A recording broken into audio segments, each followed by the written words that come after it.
Welcome to HFY Sci-Fi Stories. Here you find best stories. Thanks for visiting us. Let's begin the story. Hope you like it. The night sky fractured above Earth like a cracked obsidian mirror, streaked with falling debris and flickers of forgotten stars. Amid the smoking trail of an unauthorized orbital drop, a solitary figure plummeted toward the edge of a war-torn continent, wrapped in the metallic remains of a decommissioned pod. The impact crater smoldered for hours, but no one came to investigate. Not yet. Corona emerged crawling, her knees scraped against the shattered earth, her fingers trembling as they dug through gravel and ash. Her skin, once a luminous sheath of pale lavender and soft, shifting golds, was streaked with soot and blood. Thin, glowing threads pulsed beneath her dermal layers like living veins of biolight, dimmed now to a dull throb. Her breathing came in quick, unsteady bursts, her four-lobed heart thundering against a ribcage too delicate for a world like this. She staggered upright, swaying. Her eyes, large, glassy, and multifaceted with a subtle rose hue, searched the dead horizon. This place reeked of dry metal and smoke. Beneath that, the quiet scent of decay. Is she here? Please, let her be here. The gravity of Earth pressed against her body like a weight she hadn't trained for.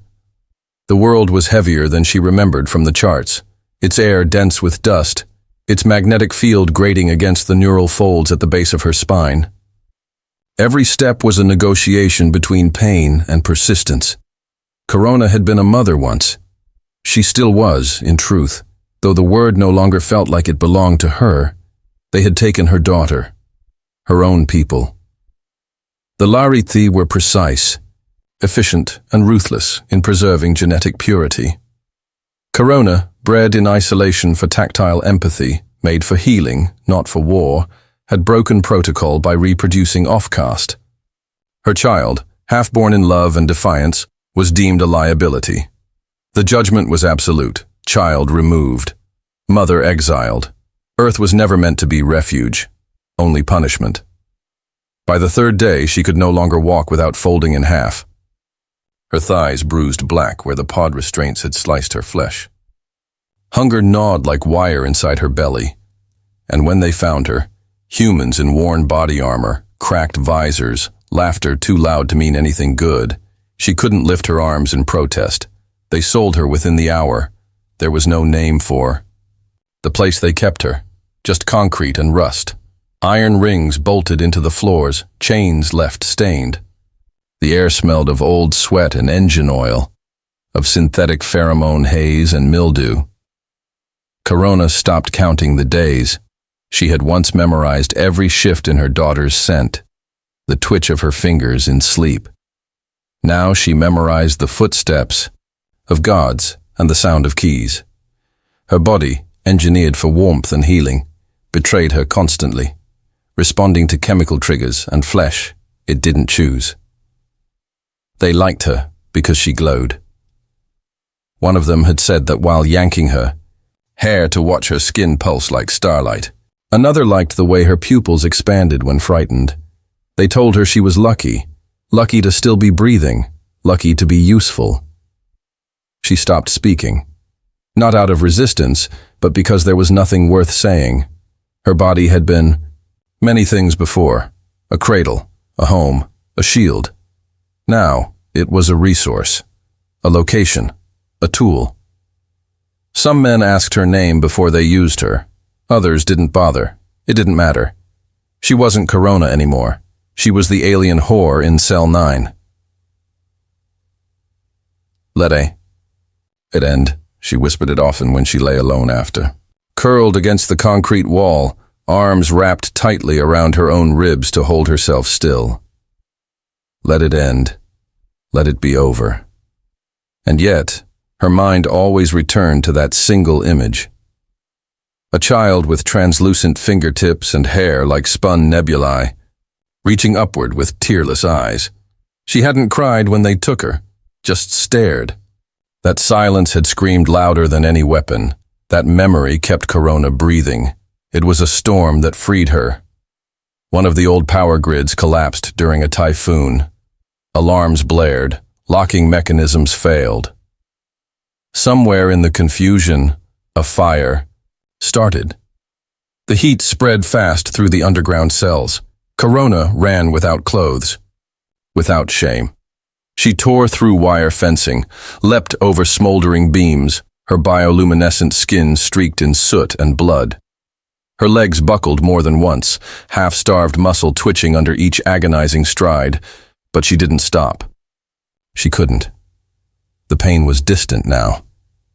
Her body had learned to carry agony like a second skin. A bullet grazed her ribs as she fled past the final gate.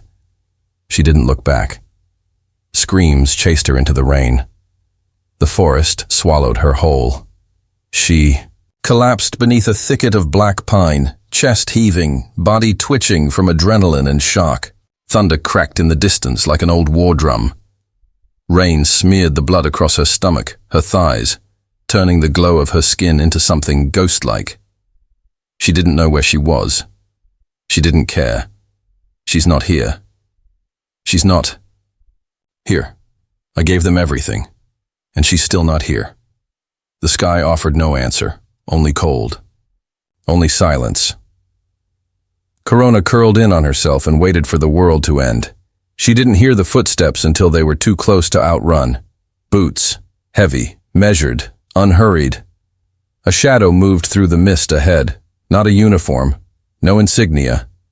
He stopped a few feet from where she lay, one hand on the strap of his rifle, the other pushing back the hood of his coat. He was tall, broad-shouldered and silent, a face carved from years of war, scar along his jaw, eyes the color of gunmetal, and winter storms. Corona flinched, raising her hands instinctively. Her voice broke like shattered glass. "Do you want me?" she whispered. "Just don't hurt me when you're done." The man didn't speak. Rain pattered against his shoulders. His eyes flicked over her, assessing, not leering, her bruises, the burns, the open wound at her hip. He lowered his weapon. "Get up," he said quietly, "or you'll freeze to death." Corona didn't move. I said. His voice broke, and when he spoke again, it was softer. "I'm not like them." A pause. Her heart skipped. "You've been through hell," he said. "But if you want to live, follow me." She didn't believe him. Not really. But her body was already crawling toward his shadow. Her name was Corona. She would remember that now, even if it killed her. The trees swallowed them. Corona followed the stranger through a dense corridor of pine and fog, her bare feet raw against the roots and stone.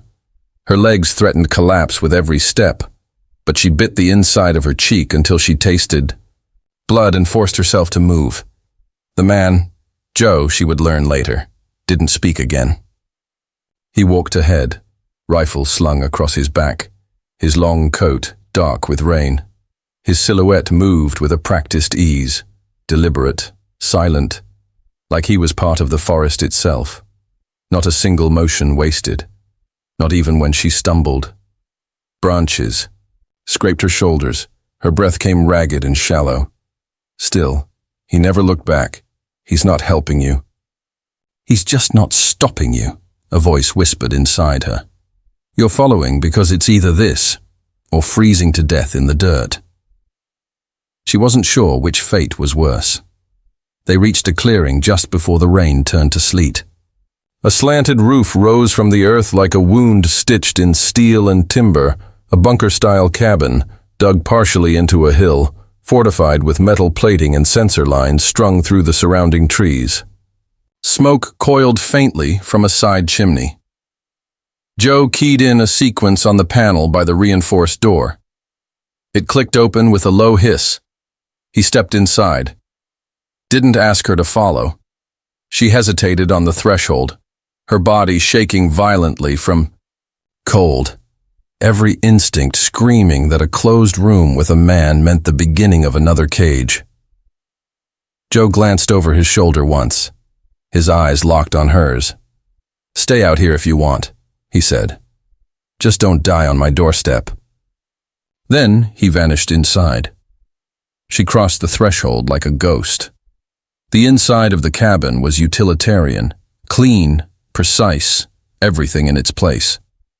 A single room split between a workbench covered in weapons maintenance tools, a narrow kitchen unit, and a cot tucked into the far wall beneath a tarp of thermal netting. There was a fireplace, but the heat source was an embedded plasma coil in the flooring.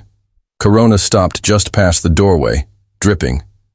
Her skin glowed faintly in the dim light, soft pulses like bioluminescent sighs beneath grime and blood.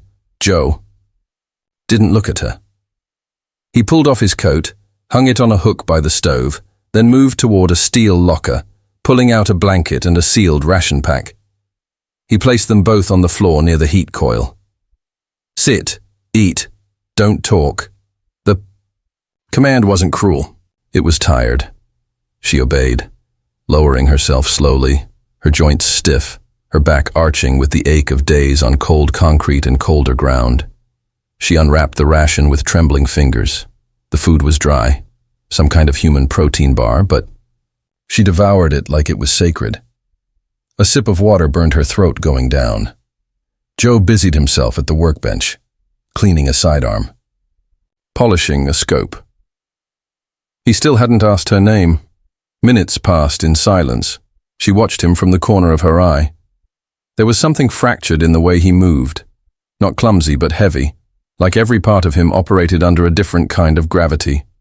His hands were calloused, movements precise. He'd seen war, lived it, worn it like a second skin. He wasn't afraid of her. That alone was strange. "Why didn't you?" she finally whispered, her voice raw. "Do what the others did." Joe didn't lift his head. Not in the habit of raping the wounded.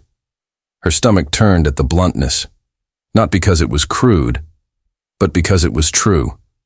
She looked down at her hands. "Most don't call it that. Not when it's someone like me." A pause. Then, "They're wrong." She stared at the fire line in the floor.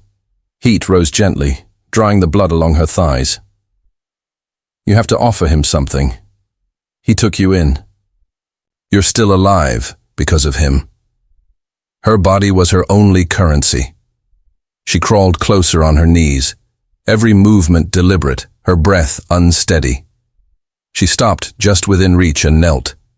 The light from her skin cast faint shadows on his arms. "I'll stay," she said, barely above a whisper.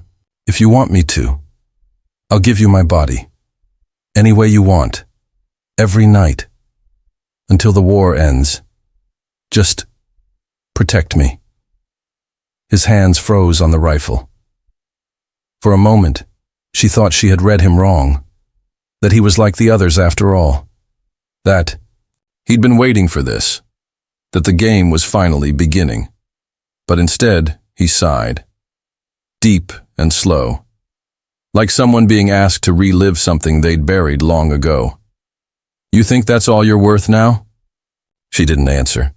She didn't know how. Joe turned toward her. His gaze wasn't soft, but it wasn't cruel either. "You've been broken," he said. "Used up. Doesn't mean you have to keep offering your pieces to people like they're scraps." Corona's chest tightened. "Then what else is there?" His jaw clenched. "You don't owe me anything," he said. "Least of all that. Sleep. We talk in the morning." He turned back to his bench. She stayed kneeling a moment longer, waiting for the shift, the command, the lunge. But it never came. Eventually, she crawled toward the cot and curled beneath the netting. She didn't cry. The tears had dried out, long ago. But that night, her body didn't shake. The cabin woke before the sun. A distant thunder rolled through the woods. No storm, just the thudding echo of something unnatural miles away, something heavy and mechanical. Corona stirred beneath the thermal netting, the soft electric pulse of her skin barely visible in the cold morning light. Her eyes opened slowly, adjusting to the dim. She remained still, her breath shallow, listening. The air inside the cabin was dense with quiet. She could hear him moving, faint rustling, metal against canvas, water sloshing in a basin. The smell of boiled protein and powdered caffeine lingered in the air. Survival food. No indulgence here. Corona sat up, her muscles flaring with stiff protest. Her body still bore the maps of old wounds, the marks of restraint, of hunger, of hands she had never invited. But it was the absence of touch last night that left her most disoriented. He hadn't come. She had offered him everything she had, her body, her obedience, her silence, and Joe had walked away from all of it. Was that mercy or indifference? She wrapped the blanket tighter around her chest and stood slowly, every vertebra in her back aching as she moved. Her bare feet brushed the floor, and even that faint contact sent a chill through her. He was at the kitchen counter now, back to her. Steam rose from a cracked ceramic mug in his hand. She watched him for a moment, her arms folded under the blanket, head tilted slightly. This man, she thought. He has the eyes of someone who's buried too many bodies. His silence is full of ghosts. "Do you have a name?" she asked. He didn't turn. "Joe. Simple, short, human. And you know mine?" "I figured it out, heard it whispered when the bounty call came in." He took a slow sip of whatever passed for coffee in this era of Earth. "They're offering more for you alive. Triple if you're intact." Her jaw tightened. "So, you're just waiting for the right time to sell me?" Joe finally turned. "No," he said flatly. "But I need to know what the hell you did to get exiled to a planet like this with a price on your head." Corona blinked. Her throat tightened, but she didn't flinch. "I had a child, one they didn't approve of." She said it quietly. As if speaking it out loud might make it more real again, Joe's expression didn't change, but his silence stretched just long enough to mean something. "They took her," she added. "Then they threw me away." Joe nodded once. "That's what they do. Take, break, burn." A long pause passed between them. Corona crossed the room and sat near the fire coil again, folding her legs beneath her. Her skin shimmered faintly.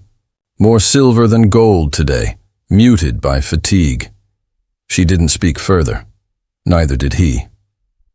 They ate in silence, cautious, deliberate. A dance neither of them had rehearsed but somehow moved through without tripping. She watched his hands again, not his eyes. She didn't know what to make of eyes that didn't devour her. By the third day, the rhythm began to settle into something almost livable.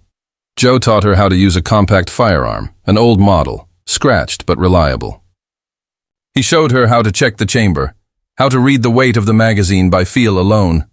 His instructions were sparse, direct. Corona listened. She learned quickly. Her hands remembered patterns faster than her mind. They ran drills outside, under the canopy of frost-rimed trees. He never touched her, not once, even when her aim faltered, when her knees buckled. He stood near enough to correct, never near enough to command. At night, she lay beneath the netting again, waiting. And again, he did not come. She watched the ceiling instead, drawing invisible stars in the beams overhead, remembering the constellations. From her homeworld, before war, before Earth, before the long silence of pain. On the fourth night, Corona finally rose from the cot. Joe sat near the fire coil, sharpening a blade slowly, the scrape of metal against stone rhythmic and steady. She knelt beside him, the blanket slipping from her shoulders. Her body, as battered as it was, still moved with a certain grace, alien, fluid, the lines of her hips catching the firelight. He looked at her, eyes unreadable. She reached forward and placed her hand on his thigh, softly, hesitantly. "I want to give you something," she said. "Not because I owe it, not because I'm afraid, because I choose to." Joe exhaled through his nose, a breath caught between frustration and fatigue. "You think sex fixes this?" he asked, voice low, her lips parted. "No, I think it's all I know how to give." His hand moved, slowly, closing around her wrist. Not harshly, just enough pressure to stop her. "Corona," he said, her name like a stone dropped into still water. "You don't have to keep proving your worth with your body. I didn't bring you here for that." "Then why?" she whispered. He held her gaze. For a moment, something ancient and broken passed through his expression. "Because you were about to die in the woods," he said, "and I've watched too many things die already." She searched his face for deception, for a hidden motive, but there was only weariness. Her hand trembled in his. "What am I without this? If I'm not desire, not possession, then what am I?" Joe released her wrist. "Go to sleep." Corona rose, slower this time. The heat beneath her skin flared briefly, then dimmed again. She didn't argue. She lay back down, facing away from him. One arm draped over her stomach like a shield, and though he hadn't touched her, her skin still remembered the weight of his hand. Not cruel, not hungry, just human. The cold broke that morning, not with ice, but with fire. Corona was on her knees in the back clearing, breath fogging the frosted air, holding her aim steady while Joe watched from a few meters off. Her finger hovered just above the trigger of the compact sidearm he'd taught her to dismantle, clean, reassemble. It was starting to feel natural now, the weight of it, like a shard of agency finally welded into her hands. But something changed in the wind. The low whine of repulsor engines slithered beneath the canopy, distant but distinct. "Not atmospheric craft, consortium grade, too heavy for recon, too slow for a flyover." Joe heard it too. His head lifted, his eyes narrowed toward the south ridge. A low curse formed under his breath. Corona stood, tension licking at her spine, like a live current. "That's not Earth-made," she said quietly. "No," Joe murmured. "It's not." He moved fast, rifle slung forward, motions crisp. She followed, already aware that the rhythm of their quiet life had come to an end. The ship came down less than 2 kilometers away. They stood at the edge of the forest, crouched, beneath thermal netting, watching the blackened remains of the vessel hiss and burn against the earth. Smoke coiled like snakes into the sky. Wreckage split through trees in every direction. White metal scorched to a skeleton. Emergency lights blinked like dying stars. Corona's body leaned forward slightly. Her heart thudded too fast. Her pupils expanded. Joe glanced at her. "You recognize it?" She didn't speak at first. She only nodded. Once, sharp. Her throat was too tight to form words. The insignia still glowed faintly on the exposed hull. Larithi Civic Unit 17A. Medical. Vessel. Civilian transport. Her daughter had been on one just like it. Hope surged in her chest, fast and brutal. She inhaled and it tasted like blood and ozone. "She might be there," she whispered. "My daughter. She might have been. Maybe they moved her. Maybe they—" Joe didn't stop her hope. He didn't feed it either. "We'll find out," he said low and steady. "But we won't be the only ones drawn in." And he was right. The militia came at dusk, 6 men. Civil scavengers, judging by the ragged uniforms and patchwork armor. Human, but not Joe's kind. These were men who saw falling stars as invitations, not omens. They combed the edge of the crash site with rifles slung and voices raised, laughing and shouting, talking about salvage rights and alien tech like they'd already owned it. Corona crouched in the brush, hand tight on the pistol Joe had given her. Her breathing was shallow. Her body trembled, not with fear, but with instinct. A low, familiar burn rolled beneath her skin, just beneath the bruises, coiled like something that had waited too long. Joe knelt beside her. "You don't have to be part of this," he said quietly. "Stay back. I'll handle it." Her eyes snapped to him. "I'm done hiding behind men with guns." The look he gave her wasn't one of pride. It was something more complex. Acceptance, maybe. Resignation. Fine, he said. Keep your shots tight. If you flinch, they'll kill you. The first one died before he even realized they weren't alone. Joe moved like wind through dead leaves. No noise, no hesitation. A knife to the throat, a hand over the mouth. One less voice shouting into the woods. Corona flanked from the left. Her skin dimmed instinctively. Biolights shutting down, body adjusting for low visibility. She took cover behind a fallen metal. Plate, then fired. The shot cracked like bone. Second man dropped, chest hit, breath gone. The others scrambled. "They've got a freak," one of them shouted. She felt the word hit her body like a slap, but she didn't retreat. Joe picked off another from high ground.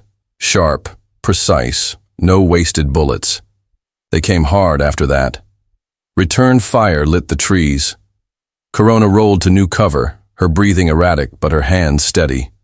The adrenaline cleared her thoughts. She was a mother. She was an exile. But here, in this moment, she was something else. A weapon. When the last one fell, Joe waited several long seconds before he moved. He checked each body twice. "Clear," he muttered. Corona didn't lower the gun. Her arms trembled as she stared. At the last body, face half gone, blood steaming in the cold. Her voice came rough. "That's the first time I've killed someone." Joe looked over at her, jaw tense. "You'll feel it later. For now we move." They breached the wreckage. That night, twisted metal groaned under their boots as they stepped inside what remained of the vessel's midsection. The walls still bore the pale blue sheen of Larithi design, curved and organic, veins of data thread pulsing weakly in failing power conduits. Corona moved like a shadow, her fingers brushing along the walls. Her breath caught when she saw the medical pods, 4 of them, cracked, empty. She ran to them, one by one, scanning the faint signatures, the residue left by biometric ID traces. Her hand landed on the last one. Her knees buckled, a sound played, a voice. "Mother, if you're hearing this, I'm sorry. They moved me again. I don't know where. They say we're dangerous, even though we're not. I still remember your lullabies. I still remember the soft sound your breath made when I curled against you. Please don't stop looking." Corona sank to the floor, her body folding in on itself. The message looped again, softer this time. Joe crouched beside her. "She's alive," she choked. "They had her, but she's alive." Joe's hand hovered, above her back, unsure. Then slowly, he rested it there. Warm, firm. Corona didn't recoil. She let herself cry into the dirt and metal, shaking in silence, her body no longer armor, no longer offering, just existing. "She's alive," she whispered again. The fire cracked low in the hearth. Outside, frost collected on the shattered hull of the downed vessel, silvering its edges beneath a sky so still it felt like the universe was holding its breath. Inside Joe's cabin, silence hung between them, like smoke. Corona sat on the edge of the cot, her legs folded beneath her, body wrapped in a wool blanket far too coarse for her skin. But it was warmth. Real warmth. Her hair hung loose over one shoulder, tangled and unbrushed, and her glow had softened to a muted rose gold, a color that used to mean serenity in her culture. She hadn't spoken in hours, not since the recording. Her daughter's voice still echoed inside her, like a pulse beneath the skin. "I still remember your lullabies." She did too. Every note. Joe moved quietly across the room, tending to the makeshift wounds from the firefight. A gash ran along his shoulder, wrapped in fresh gauze. Dried blood still clung to the back of his hand. He hadn't asked for help dressing it. He didn't need to. Corona watched him. Not as prey, not as captor. Just a man. Not a soldier, not a savior, and not someone who demanded a debt for kindness. Joe, she said quietly. He looked up from the table but didn't speak. She rose, slowly, and crossed the room. No seduction, no rehearsed offering, just the hush of bare feet on metal floor. I want something, she said, voice low. His brow tightened. What? I want to feel like I belong in this body again. Joe didn't move. Corona stepped closer. Her hand rose, trembling slightly, fingers brushing the hem of his shirt. I don't want to give myself as payment, she said. I want to feel real, like I'm not just a scar wrapped in skin, not a thing someone took. He exhaled slowly. You don't have to prove anything. I'm not, she whispered. I'm asking. Just hold me. Just this once. Like, I'm worth more than the damage. Her voice nearly cracked at the end. Joe set the cloth down. He stepped toward her. He didn't undress her. He didn't take. He wrapped his arms around her with a quiet gentleness that made her knees weaken, more than any brutality ever had. His hands were calloused, his body broad and solid, but there was no force in the way he held her, just presence. She pressed against him, her forehead resting on his chest, and when he lowered his head to her hair, she flinched, not in fear, but in disbelief. His voice was a low murmur. You're not a body, Corona. You're not a price. You're a goddamn survivor. Her eyes burned. Her skin pulsed. She didn't glow for survival now. She glowed because she chose to. They moved together slowly, the way things did when time didn't matter. Joe's hands learned the lines of her back, her shoulders, the fine curve of her waist with reverence, not demand. His mouth brushed her temple, her cheek, her collarbone. Not in hunger, but in permission. When they reached the cot, there was no rush, no performance. Corona straddled his lap, her thighs trembling slightly against his. She leaned in, resting, her forehead against his, their breath mingling in the space between them. I was afraid this would break me more, she confessed, but I think I was already shattered. Joe's hands cradled her hips, grounding her. Then let's rebuild. Slow. When he entered her, it was with care so deliberate it made her gasp. Not from pain, but from how wrong it felt to feel good again. She moved with him in quiet rhythm, each breath a release, each shiver a reclamation. There were no chains, no violence, no silence laced with threat. Only skin, heat, and the unspoken understanding that this wasn't about escape. It was about return. Return to self, to touch that healed instead of hollowed. Corona cried during it, not loudly, just quiet, shaking tears that slid down her cheeks as she moved atop him, her body aching with more than pleasure. She buried her face in his shoulder, clung to him like an anchor in a sea she never thought she'd float in again. Joe didn't ask her to stop. He just held her tighter. When it was over, they didn't speak. They lay tangled beneath the thermal, netting, her head resting against his chest, one of his hands drawing slow, idle circles along the curve of her hip. Her body no longer felt like a battlefield. It felt like home. And in that fragile quiet, something deep and primal settled inside. She would not stop until she found her daughter. But now, she wouldn't do it alone. The next morning, frost kissed the windows. Corona stood by the wreckage again, wrapped in layers Joe had scrounged for her. Old thermals, a thick jacket, boots a size too large. Her weapon rested against her thigh. Her glow had returned, brighter now, almost defiant. She activated the long-range distress beacon hidden in the back panel of the Larithi vessel. A weak signal, but enough. Somewhere in the black of space her daughter would hear it, or someone would. Joe stepped beside her. She didn't look at him. War's ending soon, he said. Corona nodded. But ours is just starting. Joe let out a small breath. Then let's get ready. She looked at him then, not with gratitude, not with dependence, with partnership. They turned toward the cabin together, two broken souls, one purpose.